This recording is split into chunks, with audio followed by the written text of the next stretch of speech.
하나님 말씀 보겠습니다. 하나님 말씀은 누가복음 19장 1절에서 10절까지 말씀입니다. 누가복음 19장 1절에서 10절까지 말씀. 찾으신 줄 알고 함께 읽어보겠습니다. 예수께서 여리고로 들어가 지나가시더라. 삭개오라 이름하는 자가 있으니 세리장이요 또한 부자라. 그가 예수께서 어떠한 사람인가 하여 보고자 하되 키가 작고 사람이 많아 할 수 없어 앞으로 달려가서 보기 위하여 돌 무화과 나무에 올라가니 이는 예수께서 그리로 지나가시게 되미로라. 예수께서 그곳에 이르사 쳐다보시고 이르시되 삭개오야 속히 내려오라. 내가 오늘 네 집에 유하여야 하겠다 하시니 급히 내려와 즐거워하며 영접하거늘 뭇사람이 보고 수군거려 이르되 저가 주인의 집에 유하러 들어갔도다 하더라. 삭개오가 서서 주께 여짜오되 주여 보시옵소서. 내 소유의 절반을 가난한 자들에게 주겠사오며 만일 누구의 것을 속여 빼앗은 일이 있으면 내 갑절이나 갚겠나이다. 예수께서 이르시되 오늘 구원이 이 집에 이르렀으니 이 사람도 아브라함의 자손임이로다. 인자가 온 것은 잃어버린 자를 찾아 구원하려 함이니라. 아멘. 네, 다음 주면 추석입니다. 추석 연휴 기간 계획은 잘 세우셨습니까? 날짜를 세보니까 무척 긴 이 시간을 쉴 수 있게 더라고요. 그래서 그 시간을 저도 이제 부모님 댁에 가서 부모님 뵙고 인사를 드려야겠다 이런 생각을 하고 있는데 부모님 댁에 가기 전에 벌초를 좀 해야겠다라는 생각을 해봤습니다. 제 머리가 지금 꾸불꾸불해져가지고 간혹 어떤 성도님들께서 혹시 파마하셨냐고 여쭤보는 분들이 계시는데 곱슬머리입니다. 파마값이 들어가지 않은 천연 곱슬머리여서 부모님께 감사한 마음으로 가지고 있습니다. 그래도 단정한 모습으로 또 부모님을 뵈면 좋겠다라고 생각을 하고 있어요. 우리 추석 연휴 다음 주에는 이 자리에서 뵐 수 없겠지만 가정에서 가족과 함께 즐거운 명절 보내시기 바랍니다. 오늘 말씀 살펴보겠습니다. 오늘은 이 삭개오에 대한 말씀입니다. 우리가 삭개오 하면은 무엇이 가장 먼저 떠오를까요? 삭개오. 삭개오는 키가 작았다. 키가 작아서 나무에 올라갔다라고 우리가 알고 있어요. 성경에서 키가 작았다라고 직접적으로 표현하는 사람은 이 삭개오입니다. 그럼 반대로 이 성경에서 키가 큰 사람이라고 표현하는 사람은 누가 있을까요? 네. 골리앗이 있습니다. 골리앗은 기골이 장대한 사람이었죠. 그러니까 이렇게 직접적으로 말할 만큼 삭개오의 키가 무척 작았던 것으로 보입니다. 저는 어렸을 적에 삭개오에 대한 이야기를 들으면서 나름 동질감을 느끼고는 했습니다. 네. 왜 웃으세요? 제가 이제 학교 다닐 때 보면은 이제 새 학기가 되면 선생님이 이 반 아이들을 복도로 다 불러내서 줄을 세워요. 키순으로 줄을 쫙 세웁니다. 그리고 키순으로 세워서 키 순서대로 번호를 매겼어요. 그리고 그 키 순서대로 앞자리부터 앉았습니다. 저는 매해 항상 선생님 앞자리에서 선생님을 바로 볼 수 있는 그 앞자리에 앉을 수 있는 특권을 누렸습니다. 네. 키 크신 분들은 그런 특권을 모르실 겁니다. 그게 얼마나 좋은 자리인지 떠들 수가 없어요. 딴짓을 못하죠. 공부를 열심히 하는 그런 자리입니다. 자, 우리가 삭개오가 키가 작았다. 그래서 나무에 올라갔다라고 기억을 하는데 사실 이 말씀에서 중요한 건 삭개오의 키 이야기는 아닌 것 같습니다. 삭개오의 그 키보다는 삭개오가 예수님을 만난 게 중요하겠죠. 삭개오가 예수님을 만났습니다. 예수님을 만나고 회개하고 새로운 사람이 되었어요. 부자였던 삭개오. 자기 재산의 절반을 팔아서 가난한 사람들에게 나눠주겠다. 그렇게 놀라울 정도로 변화했습니다. 그런데 사실 예수님을 만나고도 그렇게 하지 못했던 사람이 있었습니다. 예수님을 만나고도 자기 재산을 팔아서 가난한 사람에게 주지 못했던 사람이 있었어요. 우리가 지난 시간에 한번 살펴봤었죠. 바로 부자 관원이었어요. 너에게 부족한 것이 한 가지 있으니 내 재산을 팔아 가난한 자들에게 나눠줘라. 그러면 하늘에서 보화가 있을 것이다. 예수님께서 그렇게 말씀하셨는데도 부자 관원은 그 말씀을 듣고 근심하여 예수님을 떠나버렸습니다. 예수님을 만났지만 부자 건어는 예수님을 따르는 제자가 될 수 없었다는 말입니다. 그런데 삭개오는 예수님을 만나더니 예수님께 은혜를 받더니 오히려 그렇게 할 수 있는 사람이 되었다는 거죠. 그렇다면 이 부자 관원과 삭개오, 도대체 무엇이 달랐을까요? 왜 부자 관원은 못했고 삭개오는 할 수 있었을까요? 중심을 보시는 예수님께서 삭개오의 마음에서 중심을 그 어떤 것을 보셨을까? 아니 애초에 삭개오는 어떤 마음으로 나무에 올라갔을까?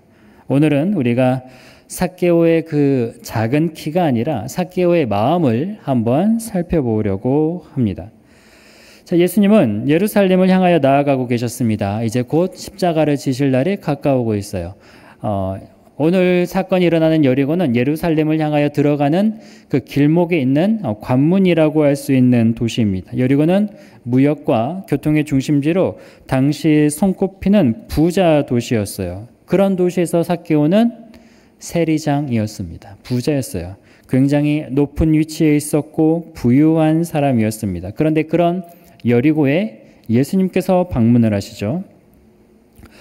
그 소식을 듣고 삭개오가 이렇게 합니다. 3절, 4절 말씀을 보면 그가 예수께서 어떠한 사람인가 하여 보고자 하되 키가 작고 사람이 많아 할 수 없어 앞으로 달려가서 보기 위하여 돌 무화과 나무에 올라가니 이는 예수께서 그리로 지나가시게 되밀어라.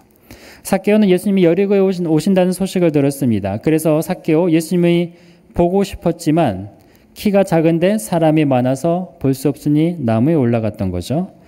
4절 말씀에 이 삭개오가 앞으로 달려가서라는 이 표현이 등장합니다. 헬라어로 프로트레코라는 단어인데 이 단어는 다른 사람보다 훨씬 빨리 앞서 나갔다는 뜻이 있어요. 우리가 직장에서 퇴근하고 집으로 돌아가는 길을 생각해 볼까요? 만약 버스를 탔습니다. 너무너무 피곤하고 다리가 아파요. 그런데 만석이에요. 그래서 어쩔 수 없이 그 자리를 잡고 손잡이를 잡고 서 있는데 다리가 너무 아파서 힘든 거예요. 그런데 마침 저기 앞자리에서 어떤 아저씨가 곧 다음 정거장에서 내릴 것 같아요. 그러면 이제 어떤 마음이 들어요? 얼른 잽싸게 가서 그 자리에 앉고 싶잖아요. 그런데 그 마음이 나한테만 있겠습니까? 그 옆에 있던 사람들도 다 그 보고 있는 거예요. 그러면 그 자리에 앉으려면 어떻게 해야겠어요? 다른 사람을 제치고 달려가야 됩니다. 그래서 그 자리를 얻어야 한다는 말이죠. 지금 오늘 여기서 쓰였던 단어가 그런 단어예요. 다른 사람들 다 제치고 뛰쳐나갔다라는 의미가 담겨 있습니다. 삭개오는 다른 사람들 다 제치고 앞으로 달려갔어요. 그 정도로 예수님을 간절히 만나고 싶었습니다. 예수님을 보고 싶었던 거예요. 예수님을 찾는 그런 간절함이 삭개오에게 있었습니다. 심지어 그래서 나무에 올라가기도 했었죠.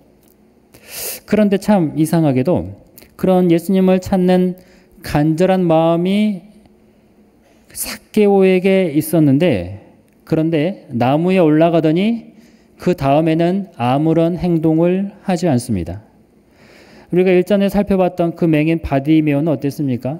예수님을 향해서 목이 터져라 큰 소리로 외쳤죠.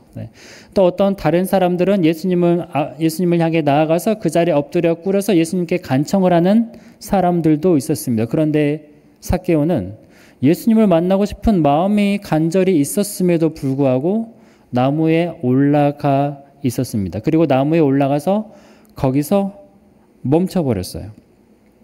거기서 예수님이 오시기만을 기다리고 있었다는 말입니다. 왜 그랬을까요? 왜 삭개오는 나무에 올라가서 그 자리에서 멈췄을까?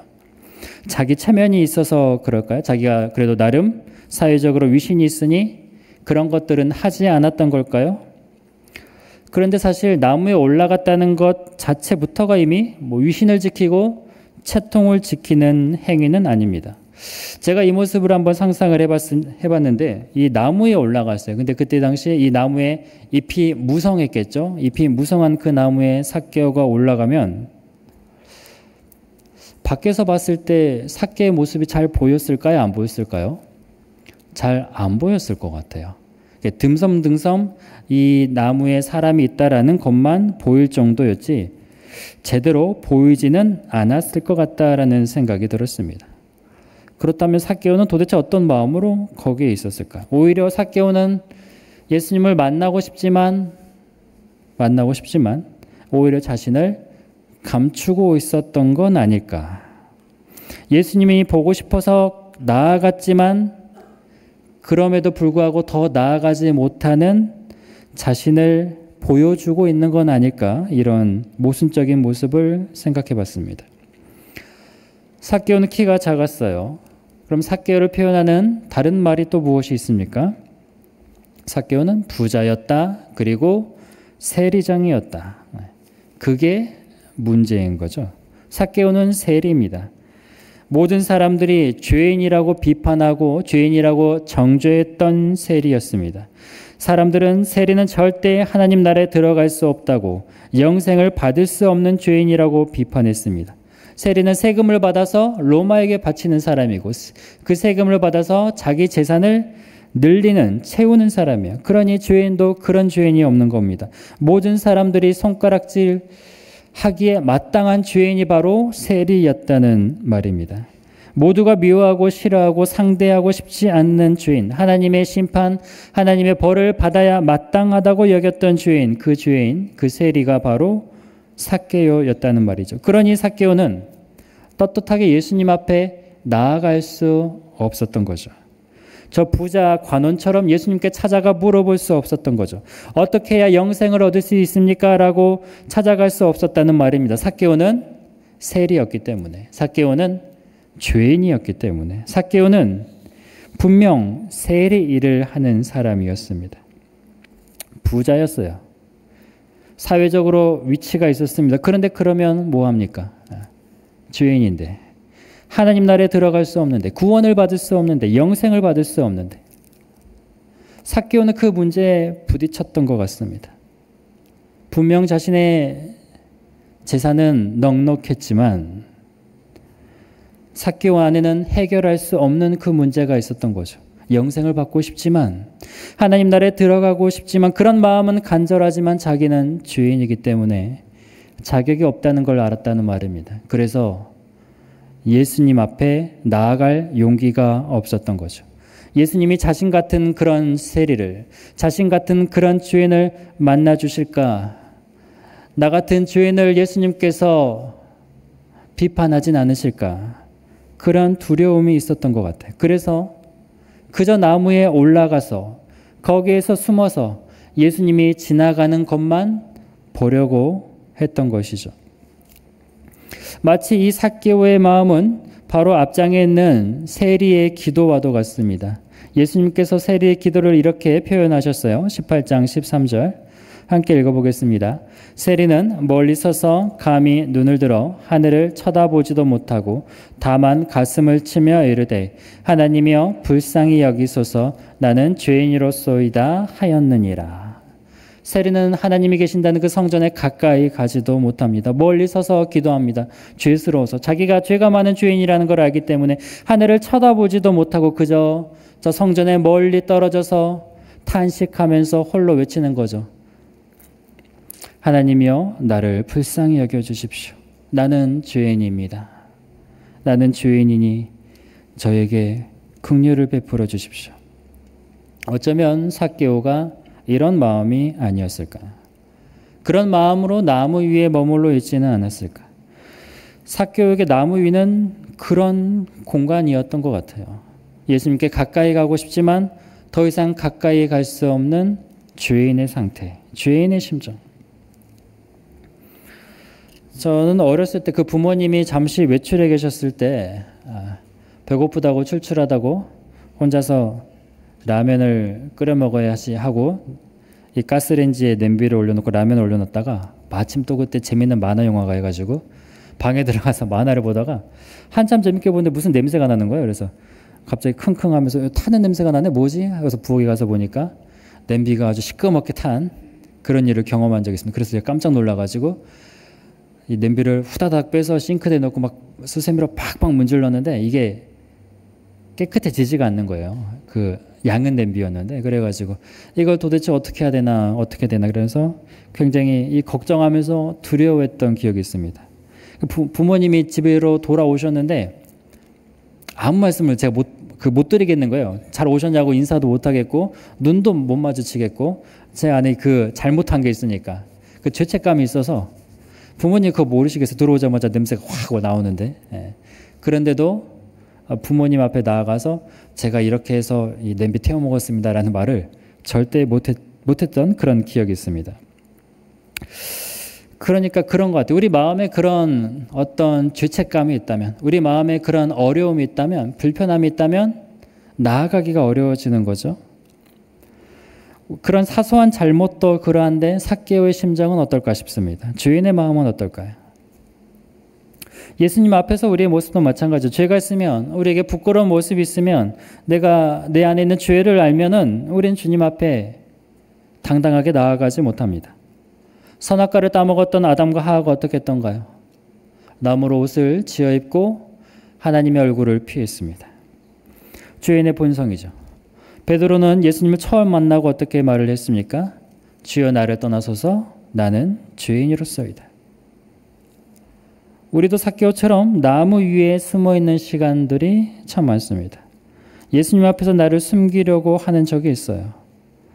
예수님 앞에 나아가지 못하는 이유, 그게 무엇입니까? 나의 죄 때문이죠.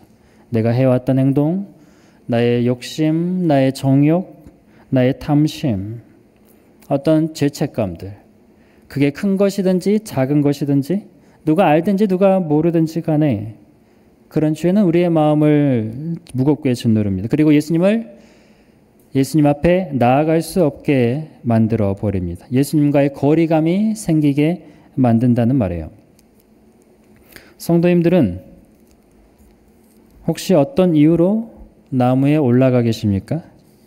혹시 그 나뭇잎 사이로 자신을 숨기고 계시지는 않습니까? 예수님 앞에 나아가지 못하는 이유가 있으십니까? 어떤 마음 때문에, 어떤 죄책감 때문에, 어떤 불편함이 성도님들의 마음에 있습니까? 두려움이 있으십니까? 불안함이 있으십니까? 걱정이 있으십니까? 그 모든 것들은 우리가 예수님을 찾지 못하게 만듭니다. 내가 나를 보면 나는 예수님 앞에 나아갈 수 없는 죄인이죠. 내가 내 스스로를 돌아보면 예수님을 찾을 수 없는 그런 정말로 못난 사람입니다. 그런데 내가 나를 보면 나는 예수님 앞에 나아갈 수 없는 죄인이라는 걸 아는데, 그래서 나아갈 수 없는데, 그런데 반대로 예수님의 눈으로 보면 어떨까요? 예수님의 눈으로 보면 여러분이 어떻게 보이실까요? 예수님의 눈으로 보면 반드시 만나야 할 잃어버린 영혼으로 보이실 겁니다. 나는 죄인입니다. 예수님, 나는 죄인입니다. 나를 불쌍히 여겨주십시오. 그렇게 고백하는 우리를 예수님께서는 귀하게 여기시고 그 심령을 소중하게 여기시며 그 심령 가운데 찾아가길 원하신다는 말입니다. 삭개오는 예수님 앞에 나아갈 수 없어서 나무에 머물렀지만 그 삭개오를 예수님께서 먼저 찾아오셨습니다. 삭개오는 나 같은 죄는 예수님께 갈 수 없어 라고 머뭇거렸지만 예수님은 삭개오의 마음을 보시고 삭개오의 앞에 나오시며 삭개오의 이름을 부르셨습니다. 5절 말씀입니다. 19장 5절 말씀 함께 읽어보겠습니다. 예수께서 그곳에 이르러 쳐다보시고 이르시되 삭개오야 속히 내려오라. 내가 오늘 내 집에 유하여야겠다 하시니. 삭개오야 속히 내려오라. 내가 숨어있는 곳에서 내려와라. 나는 죄인이라고 외치는 그 자리에서 내려와라. 죄책감에 쌓여 아무것도 하지 못하고 웅크리고 있는 그 자리에서 속히 내려와라. 내가 너를 찾고 있다. 그 자리가 너의 자리가 아니다. 내가 너를 불렀으니 너는 그 자리에서 내려와라. 내가 너의 집에 갈 것이다. 너와 함께 할 것이다. 너와 먹고 마실 것이다. 그러니 내려와라. 19장 10절 말씀에서 예수님은 이렇게 말씀하셨습니다. 인자가 온 것은 잃어버린 자를 찾아 구원하려 함이니라.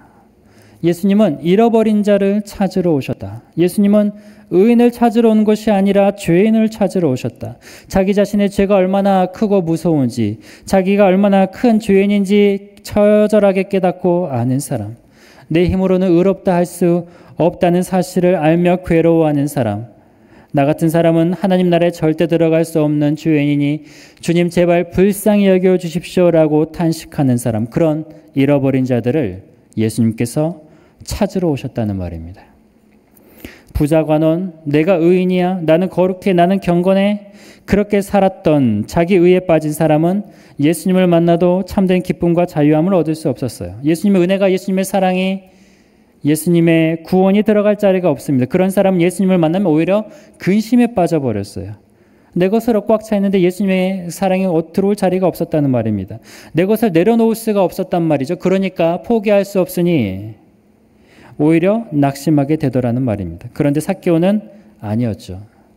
자기 의를 자랑하지 않았어요. 자기가 죄인임을 알고 있었어요. 그래서 삭개오는 나를 불쌍히 여겨달라는 그 심정 가운데 있었다는 말입니다. 나는 죄인입니다. 나는 의롭지 않다라고 고백하는 그 심령 위에 예수님의 은혜가 있었다는 거죠. 성도님들, 아직도 나무 위에 매달려 계신 분이 있습니까? 아직도 그 나무 위에 머뭇거리시는 분이 있습니까? 우리 성도님들, 예수님이 찾고 계십니다. 예수님이 그 자리로 찾아오십니다. 예수님이 그 자리로 오셔서 이름을 부르시며 내려오라고 말씀하십니다.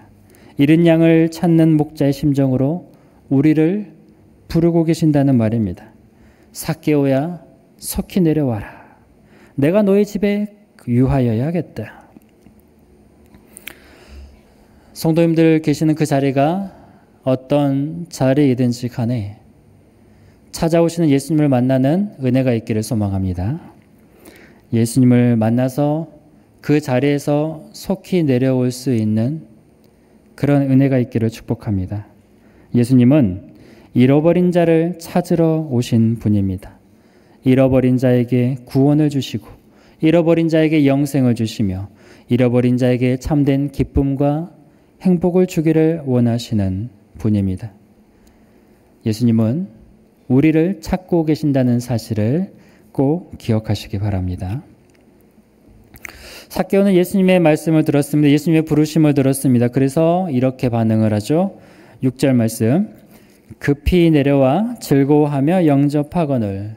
그 나무에서 급히 내려와서 예수님을 영접했습니다. 즐거워하면서 영접했다. 예수님을 얼마나 간절히 찾았는지 알 수 있는 대목이죠. 그리고 8절 말씀, 삭개오가 서서 주께 여짜오되 주여 보시옵소서, 내 소유의 절반을 가난한 자들에게 주겠사오며 만일 누구의 것을 속여 빼앗은 일이 있으면 내 갑절이나 갚겠나이다. 그 가난한 심령 위에 구원의 은혜가 임한 모습입니다. 삭개오는 자기 재산의 절반을 팔아 가난한 자들에게 주겠습니다. 진실로 이웃 사랑을 실천하겠다는 뜻이죠. 또 속여서 빼앗은 것이 있으면 네 배로 갚아주겠습니다. 율법에서는 도둑질한 게 있으면 4배로 갚아주어라고 말씀하고 있어요. 삭개오는 그것을 스스로 지키겠다고 말을 합니다. 자기 잘못을 뉘우치고 속죄하겠다고 말하고 있는 것이죠. 그런데 이것보다 더 중요한 것이 있습니다. 8절 말씀 다시 보면 삭개오가 예수님을 집으로 영접해서 삭개오가 했던 행위예요. 삭개오가 어떤 모습으로 있나요? 8절을 보니까 삭개오가 서서 주께 여짜오되 라고 말을 하고 있습니다. 삭개오가 서서 예수님께 말씀드리고 있어요. 지금 삭개오의 집인데, 삭개오가 집 주인인데 삭개오가 서서 예수님께 말씀드리고 있어요. 당시에 그 집에서 서서 일하는 사람은 어떤 사람인가요? 종이 그렇게 합니다. 종이 서서 시중을 들어요. 그런데 삭개오가 예수님을 중앙에 앉혀놓고 예수님을 모셔다 놓고 서서 말씀드리고 있다. 이 말은 무슨 뜻일까요? 예수님이 주인이시라는 고백이 나타났다는 거죠. 예수님이 자기 인생의 주인이심을, 그 모습을 보여주고 있다는 거죠. 죄인인 자신을 구원하신 예수님, 하나님 나라에 들어갈 자격이 없는 자신을 구해주신 예수님, 자유케 해주신 그 예수님을 주인으로 모셔드렸더니, 그랬더니 삭개오의 인생에 완전한 변화가 일어났다는 거죠. 삭개오의 변화는 죄인으로 있던 그 나무 위가 아니라 예수님을 주인으로 모셔들었던 그 집에서 일어나게 되었던 겁니다. 삭개오는 예수님을 삶의 주인으로 모셔드린 후에 곧바로 삶의 변화로 자신이 구원받은 자임을 증명했습니다. 재산의 반을 팔아 가난한 자에게 주고 속여 빼앗은 것을 4배나 갚겠다. 그런 결단, 단순히 문자적으로 지키겠다는 게 아니죠. 단순한 도덕적 다짐이 아니죠. 삭개오가 그 죄책감의 나무에서 내려와 예수님 안에서 영생과 자유를 얻었기 때문에 가능했던 모습입니다. 구원받은 자의 확실한 증거였습니다. 그런 삭개오를 향해서 예수님께서 말씀하시는 거죠. 오늘 구원이 이 집에 이르렀다. 예수님은 삭개오가 재산을 나누어 주었기 때문에 구원받았다라고 말씀하지 않으세요. 죄인이 예수님을 만났기 때문에, 예수님이 삶의 죄인이 되었기 때문에, 구원이 임하였기 때문에 그 다음에 변화된 삶의 모습이 뒤따랐다는 겁니다. 삭개오는 더 이상 이제 멸시받는 죄인이 아니었습니다. 예수님께서 선언하신 하나님의 진정한 백성, 아브라함의 백성이 되었습니다. 성도님들, 우리 오늘 살펴본 삭개오 이야기는 우리의 이야기와 다를 바가 없죠.